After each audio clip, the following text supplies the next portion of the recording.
सलाम अलैकुम। वालेकुम सलाम। कौन है भाई ये? हेलो ओ कौन है तू? भाई सब्र कर, सब सब सब्र के सब थोड़ा सब्र कर। संग ओ कौन है तू? ओ संग सुको बे भाई। सलाम नहीं कलाम नहीं मैं आता। संग सुको बे भाई।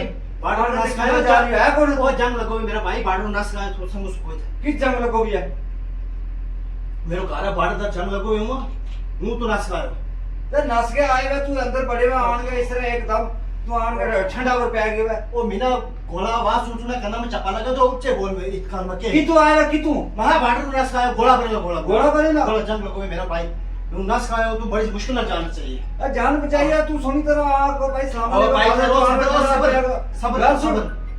ਹੁਣ ਤੂੰ ਕਿਹੇ ਜਾਓ ਮੁੜ ਗਿਆ ਕਿਹੇ ਜਾਣੋ मैं कहा जाऊं हैं मैं कहा जाऊं ਕਿਹੜਾ ਕਾਰ ਜਾਓ ਤੂੰ ਮਾਰਾ ਤੂੰ ਗੋਲਾ ਲੈ मेरा माल है पीछे सारा ਗੋਲਾ ਲੱਗੇ ਨਾ मैं कहा जाऊं मेरा माल है सब कुछ पीछे दिनों में आवा भेजू आवा भेजू किया ना इनका आवा भेजू दस चल यार सीधी आई पे सीधो चल जल्दी कर